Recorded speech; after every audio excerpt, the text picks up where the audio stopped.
Okay,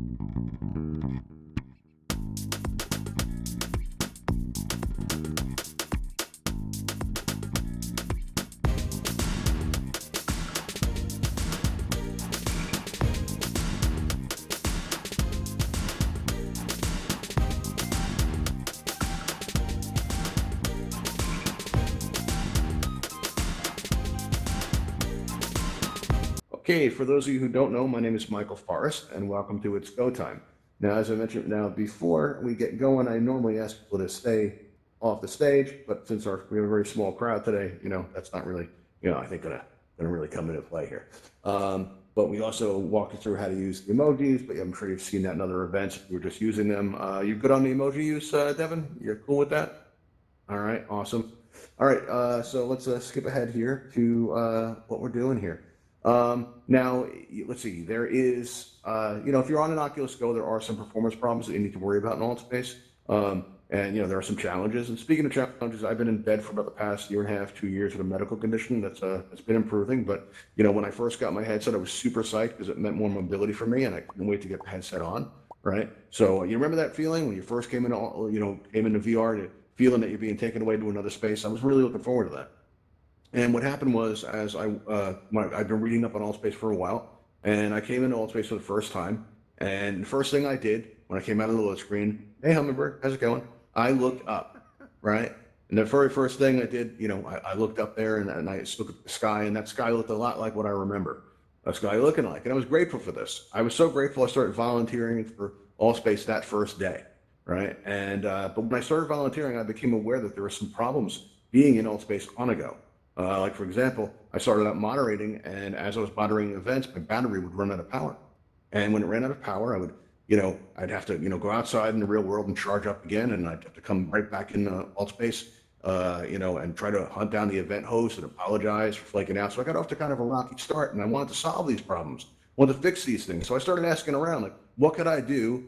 Hey, Jared, how's it going? What can I do to improve my experience in Altspace, right? So I started asking around, and when I was asking around, I heard some things. I heard, like, for example, that I wouldn't be able to work this laser pointer here at all, right, on an Oculus Go, and that turned out to not be true. You absolutely can. I was even told that these slides up here, right, I was told I wouldn't be able to work these slides on an Oculus Go, and it turned out to not be true. And I was even told that despite having a background presenting material like this, that my device wasn't reliable enough for me to host these kinds of events, right? And that turned out to not be true. So, so there was a lot of misinformation out there. There was a huge disconnect between the perception of being on an Oculus Go and what it was actually like to be on one of these devices, right? That being said, there are problems when you're on the go being in Altspace, but most of these problems are solvable. And the ones that you can't solve, you can definitely manage, right? There's different tips and tricks that we're going to go over today that's going to improve your experience. There's two routes you can take. You can start with the device you already have on your head, or you can upgrade your experience to exceed the limitations of your device. And I say it that way, but those of you, if any of you have been here before, I can't stand that word, right? And that happens, by and large, because when you come into Altspace on one of these devices, there are issues that can be improved. But listen, if somebody tells you every single day that they, don't like your shirt, right? After a few times, you're going to start thinking it's not the shirt they don't like, right? And you hear this kind of thing, and it doesn't feel good when you hear it. There's a lot of other terms that get floated around, like inferior device, weaker device. I don't like any of that. The Oculus Go is a really, really wonderful introduction to VR. It's a really great way to get acclimated. I'm on a Quest now, but if I had started out on the Quest, I really don't think I would have stayed. On the Go, you don't have to worry about the vertical movement. You don't have to worry about the complexity of two controllers. So really, it's a great way to get used to VR, and it's a great way to adjust to the experience.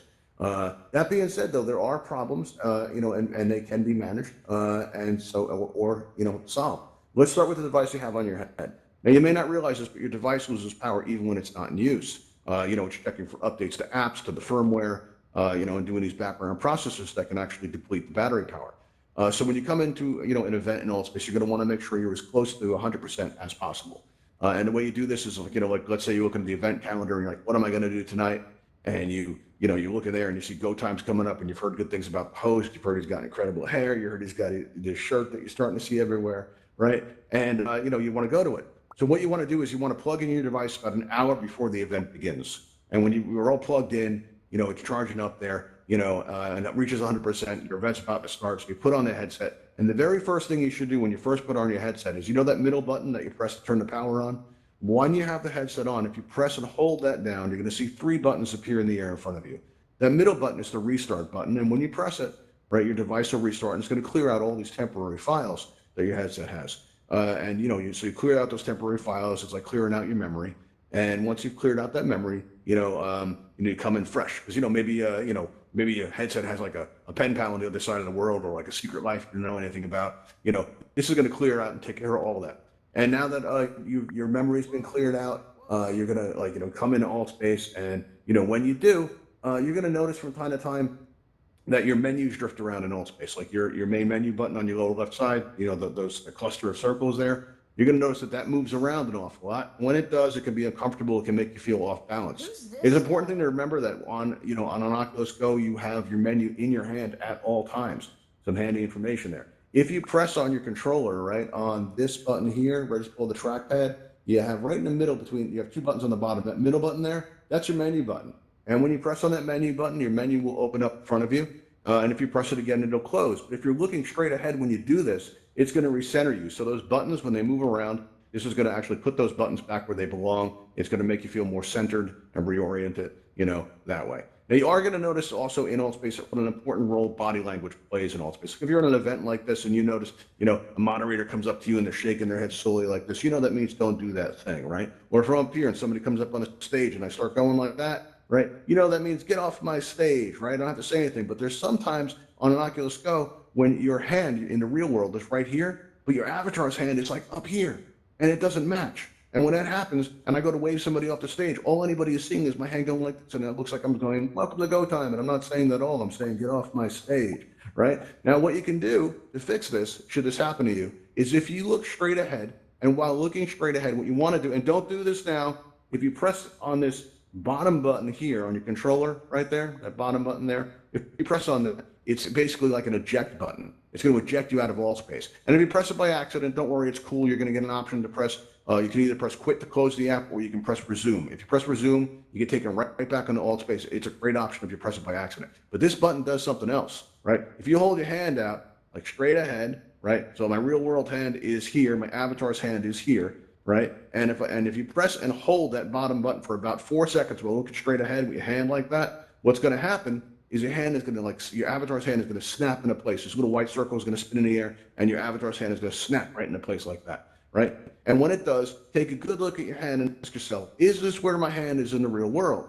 If it is, then you're good to go. You're ready. If it's not, just do this process again until you feel comfortable. Only you can determine what's comfortable for you, and you try that. It'll help a lot. Now, also, let's see. One of the things that you got to worry about here is one of the best pieces of advice I got when I kept running out of power in the beginning was somebody told me to turn down my brightness, and I didn't want to do it. I wanted to have the best graphic experience I possibly could have in Altspace. I wanted to feel as real as possible. So what I did was I had my brightness turned all the way up, right? I mean, retina burning levels. It was painful, but I thought my graphics were awesome, right? So I was very reluctant to do this. And what I did was every time I came into Altspace, what I did was on the Oculus main menu, when you first turn it on the right-hand side of the screen, it says settings. I pressed on settings. I looked where it said brightness, and there's this big blue bar there. And every time I came into Altspace, I would turn it down a little bit more and see how it did, and a little bit more, and a little bit more, until eventually, and I had auto brightness off, till eventually there was no more blue left at all. And what happened was I come into Altspace with no brightness on at all. And back then we used to have, this event in this space where there was this tree where I learned how to moderate. And I walked up to that tree and I looked up to it, right? And it was like, it looked incredibly real. It really did. It was like, graphics had improved so much. So if you're on an Oculus Go, if you turn your brightness all the way off and you come into Altspace, your graphics are actually going to be better. Your device is going to be, perform better. But most importantly, your battery life is going to last longer, right? And at this point, I started making it through events, and I suddenly realized that, people actually hang out after events that I want to do, and I was like glad that I could last a little bit longer. But I was still having issues. And one of them is, there's some sound issues on the Go. Listen, the Go has a very powerful microphone, and a phenomenon what happens that make Go users not so popular, especially when they're new, is the sound comes out of your ear straps and it gets picked up through the microphone and it gets projected out into Altspace through your avatar. And we can't hear ourselves in Altspace when we're on a Go. We can't hear, or any device really. We don't get to hear what we sound like. There's no sound mirrors in Altspace that I'm aware of where you can really get a sense for what you sound like.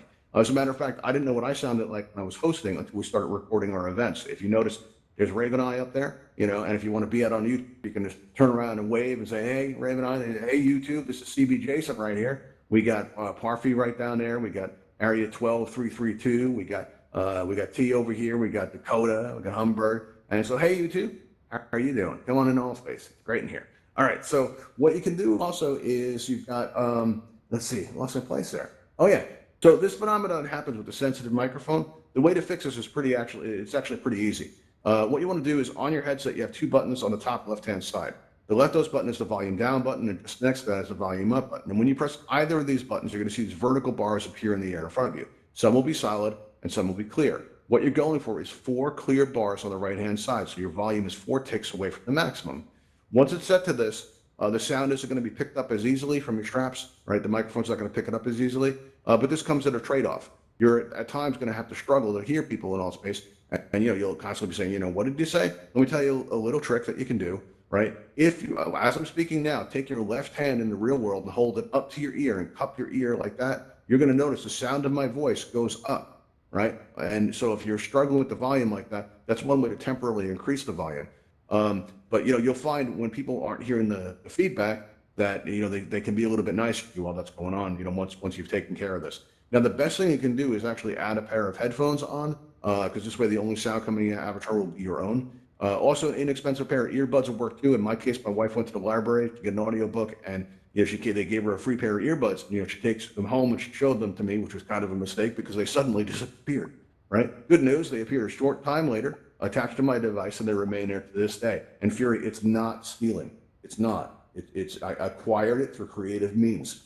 But yeah, so what happened was, I added this onto my device, and then after that, the only voice coming out of my avatar was my own. Occasionally, you'd still hear my wife come in and say, "Hey, are you still on that thing?" Right? But we fixed that too. We got her own headset, and now she's in VR with us, and she, very talented world builder. She helps us moderate a lot, and we're lucky to have her. All right, so another thing, but once I added these earbuds to my device, I started thinking, what else could I add to the devices to improve my experience and solve some of these problems? And I came up with what I call a Go Plus experience. Now, Go Plus experience, I call it this because I didn't feel like a Go user anymore. In that I'd go into a world that was like, heavy performance. And what would happen was I'd see other Go users fall into the ground as they overheated, or they disappear entirely as they crashed. And I'd still be standing there. I mean, yeah, I'd get a little choppy, but I would last. Right? And I was able to stay in Altspace for an unlimited amount of time without any real problems. So I didn't really feel like the problems I used to have as a Go user. So I felt like I was somewhere in between a Go and a Quest at that point. And so I called it a Go Plus experience, right?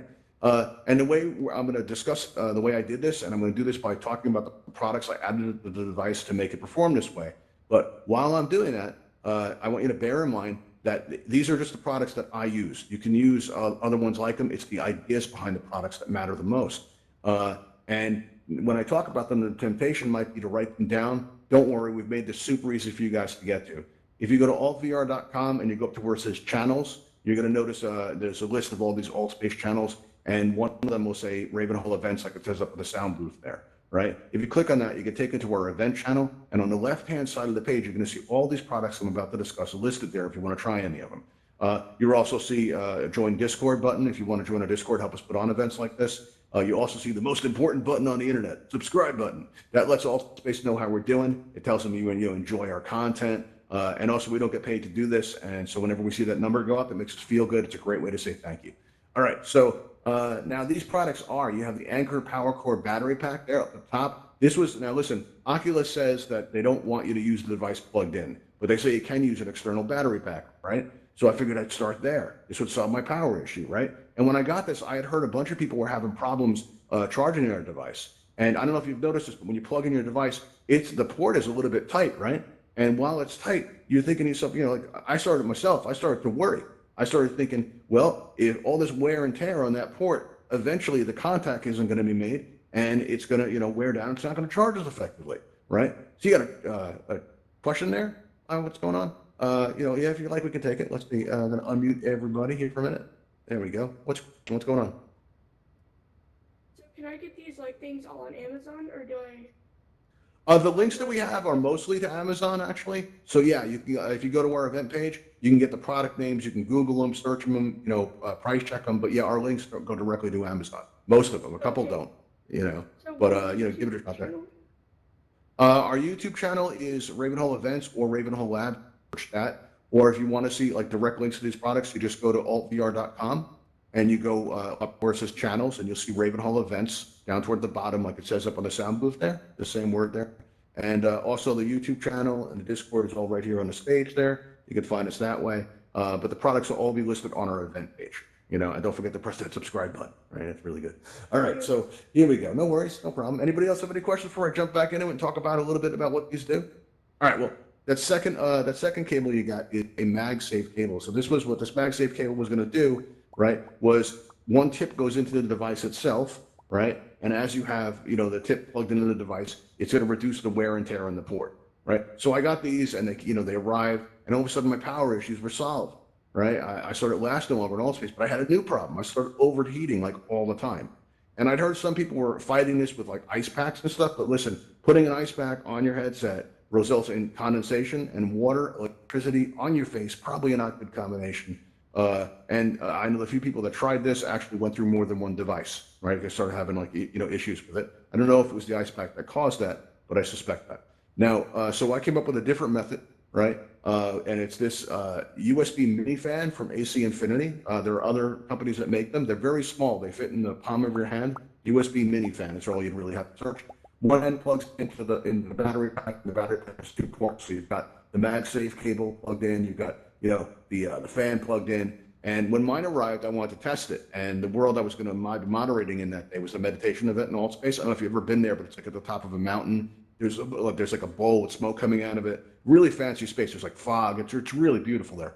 And for some reason, every time I was there, I would overheat 20 minutes into it. It would always be exactly 20 minutes, right? And now the faceplate on the Oculus Go, it's installed by hand. So you're going to experience different things. Like some people never overheat at all. They're very lucky. Some people overheat like, you know, once every half hour. I knew some people that overheated every 2 minutes. Our first go time, we had someone in the audience that half of their headset was all pushed in and deformed because it had actually melted from the heat, all right? And that made me nervous. I knew we had to solve this. So I came in and I used this, you know, I came in, I had this, I used these hair bands. Some people have used string. I've heard different ways to attach it. But what you want to do is, for me, I had the hair bands on the ear straps, on the head straps there, and the other end wrapped around these round rubber feet with the silver part facing the faceplate. And I came into the meditation event to see how it would do. And I walked up to the host before it started. Jeremy, he's a super nice guy. And I asked him, I said, "Can you hear my fan?" And he says, "Not at all." Whisper quiet. I said, "That's great." So I turned it up to medium. I said, "How about now?" He said, "A little bit, but it's not that bad." I turned it up to full blast before I could ask. He said, "Yeah, I could definitely hear that. You sound like you're in a wind tunnel." So to play it safe, I turned it down to its lowest setting, and I never had to turn it up again. Here's what happened. I went through the event 20 minutes in where I usually overheat it. I didn't. And then the event ended, and I still was there. I didn't overheat. I was still in Altspace. So I wanted to see where the line was. I went to another event, went through that entire event. I didn't overheat once. And then I went to another event, 3 events in a row. I didn't overheat one time. So I go back to my home space. I hang out with some friends for a while. And for the very first time, I left Altspace because I was tired. I left Altspace by choice, not because I was out of power, not because I overheat, because I was actually wanted to. And it was the very first time that ever happened. It wouldn't be the last, because after that, I started hosting events, I started monitoring events. I was all over Altspace. I was all over the place. I was getting things done, and my device was super reliable while I was doing it. And it can be that way for you too. All you have to do is make a couple of, you know, just a few small changes to your device, and it's not very expensive either. You've got this mini fan. It's only about $10, $11 US. Right?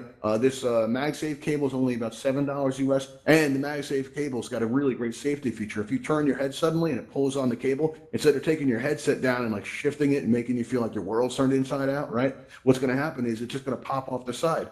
You know, you'll barely notice it. You don't even kind of come out of VR to fix it. You can just pick it up, feel around there, pick it up and grab it, and then hold it up next to the headset, and it'll kind of like thunk right into place. And when it does, if your microphone's open, it'll make this thunk sound. Your friends will all go, "What was that?" Right? And you'd be like, "That was power. That's what that was. That was pure power." You don't have to, like, it's not going to change the way it works. I just like, you know, for me, that was fun to do. So, you know, feel free to take it if you want. Okay. So, you know, these devices are going to basically, you know, transform your experience in Altspace, but there still will be some problems and some issues that you're going to have. Let's see, for some reason my my slides are not moving. That's weird. Uh-oh. Okay. What if I push it? Let me push it right here. See, try to push it. There we go. There it is. There it is. Okay, cool. It's working again. All right. Actually, my controller that I usually select just fell over, but I went with it. New bit. How'd you like it? Was that good? You know, like push the slides. Did it look good? All right. Awesome. Thumbs up. Awesome. Cool. All right. So there were still issues, right? The first one I talk about, if you're on a go, you probably experienced it's a movement issue. Let's say I'm hanging out in a campfire, right? And CB Jason says something to me, and I go to turn left to talk to him. But instead of turning left, I go straight. And I think, well, that was weird. And I go to tell Jason next error about it by turning to my right. And, you know, instead of turning right, I go straight. And that's really, really strange. So I go to back up, I press it down on my controller, and instead of going backwards, I go straight again. I start to panic and I start bashing on my controller repeatedly. And no matter what I do, I keep moving forward. And the next thing you know, I'm standing inside of an admin. Let me tell you something. There is nothing more frightening than standing inside of an admin. I saw things. I saw the past. I saw the future. I saw things I can't talk about. But what I can talk about is how to solve this problem if it happens to you. And what you can do is on your trackpad, you take your thumb, right? And you can sweep it or, you know, swipe it from right to left without pushing down or left to right. The direction doesn't really matter, right? You're basically interrupting the connection. And the way you do this is you just gently go swipe, swipe, swipe, and then come down in the direction you want to go, and you'll be moving the way you want to, right? So that can help a lot. All right, now, you know, the other thing that's going to happen from time is you're going to come into Altspace, and when you first put your headset on, you're going to get this notice that says can't find controller, and your controller won't be working. Maybe your controller found out about your headset's secret life and isn't too happy about it, right? You know you put a fresh battery in it last night because if your battery runs out, that can happen. But for one reason or another, your device and your controller stop speaking to each other, right? Now, all you have to remember is two words: double down. And that'll take care of that. So like you put your headset on, you see you can't find the control, and you'll be like, what was that Michael Forrest was saying? He was saying it. Double down. What that means is you just below your trackpad, you have those two buttons there, right? If you press these buttons down at the same time, right, for about 4 seconds, about a little white light's going to appear on your trackpad. Now, if you're wearing your headset, you're not going to see it, but what you will see after those 4 seconds are up and you lift your thumb back up, you're going to see you've got your hand back. And then you're going to come into Altspace and you're going to be on time for your, you know, for your event, you know, or, you know, whether you're moderating or hosting or, you know, whatever you were, because for some reason this always used to happen whenever I was running late, you know, so that's, I think, part of the process. You're running late, you're in a rush, and it's the one thing that goes wrong, you know, so that'll take care of that. All right, now also you've got this, occasionally you're going to notice, this happens less in Altspace now, but there's an issue that still pops up from time to time where your screen is going to go dark. Right, Altspace has done a lot to improve performance, but the reason this happens is because your headset, when the memory runs out, like everything you see in this room, like the stage, these slides, all the avatars, yeah, it's pretty sad there. So you okay there? What's going on? Okay, you got a question or something? All right, cool, all right. What can happen is you go in like, you know, so all this stuff, it stays in your headset, like the picture, poster, shrub, and this magical big red button they're going to press at the end of the event. Right, which looks like I'm running a little over on time here, so we're gonna do that. But let me tell you really quick how to take care of this. All right, so occasionally when your screen goes dark like that, the best way to manage this is by getting ahead of it should it happen. Right, so let's say, you know, when you leave this event, right, and your friend says, you know, what do you want to do now? And your friend says, let's go back to the campfire. All you have to do is say, I'll be there in a minute. And what you do is you press that, that bottom button on your controller, right, to exit Altspace. You press exit. And then you restart the app and you come back in and you choose when this happens. So by occasionally restarting the app, you're clearing out the memory. And, you know, so like if you know you're going to the campfire, you know you're going to a performance space, you'll decrease the chance of your screen going dark by controlling when it happens, by restarting the app regularly, right? So when you change spaces every now and then, you might just want to, reset the device. That'll help with that an awful lot. All right, now also we have some world building tips, but I'm a little bit over on time. So if it's cool with you, I'm gonna skip this part. We're gonna have go time again on Thursday. If you wanna, ask me about this after, you can do that too. And now we are gonna take any questions or comments that you might have. Let's see, we are gonna make the raised hand button appear on your lower right as if by magic. All right, cool, got that going on. Now you press that raise hand button, you'll get on my list. We'll call on you. I get to feel like a radio host saying your name. So any questions? All right. There we go. We got one coming in now. Let's see. We got, I don't know I don't see the full name there. So let's see. Where are you? I don't know. Let's see. Where are you? So There. for, the events, does this happen every week or is it like scheduled? All right. Ravenhall Events puts on 8 events a week. We got another big event coming that's going to be introduced into that. But as it is right now, we do 2 go times a week, 2 quest times a week, 1 I Impossible, and 3 flight times. All right, so that's our event schedule for the week. So But yes, what's I Am Possible? Is that like I Am Possible is an event where people get together and we trade stories where we or people we know or stories that we've read about have overcome like really great odds where we did things that we didn't think could be done or the people around us didn't think could be done, kind of like an inspirational type thing, just trading stories and stuff. When is that this week? That's on Wednesdays. All right, cool. Thank you. All right, cool. Awesome. No worries. I appreciate the interest. That's pretty awesome. And if anybody would like to follow us on Twitter, you can find us at Ravenhole. At Ravenhole. That's okay. That's actually not the address. It's at Ravenhole @ Uncanny Valley. I know that it's one underscore, but it is actually two. All right, we got time for one more question before we head out, but we will be taking more questions at the Flight Academy if you have any. Let's see here. We've got Jason next. You're on the air. What's up? Where are you, Jason? Hey, Jason, next time, what's going on? Real quick, want to say great job. Appreciate what you're doing. Fantastic. Oh, man, thank you. Oh, wow. Thanks so much. I appreciate that. That's great. Positive feedback's always nice. All right, you know what we're going to do? We're going to press that red button now, all right? Now what we're going to do is we're going to press this red button, and a Talon hovercraft, which you can fly. You go to the Ravenhole Flight Academy, teach you guys to fly. You can actually fly this vehicle, right? You're about to see it if you haven't seen it already. When I push this button, it's going to fly by this window. It's going to fly up over those trees out back and land in that backyard area where we're going to go out in style and take it over to the Ravenhole Flight Academy. All right, and if you've learned anything, please share it with the people you come in contact with. That's kind of how we, help keep this thing going, right? All right, it's just awesome, just nice to do, right? All right, so I'm pushing that button. Everybody look out that window. Here it comes. Ravenhole Talon aircraft en route to your position. Here it goes. Look at it go. Just looking along there. That's nice. All right, now if everybody heads out back, we'll be able to catch it as it lands, and then we'll go into the, into the blue light. The Ravenhole Flight Academy will be taking your questions and teaching you to fly and just having a good time. But thanks for coming. You've been a great audience. I really appreciate it. And here it comes in now. Awesome. Very cool. Yeah. All right. Talon aircraft is now boarding outside for transport to the Ravenhole Flight Academy. Please exit the building and step into the blue light. Thank you. All right, everybody. Thanks for coming. You've been a great audience. See you at the Academy.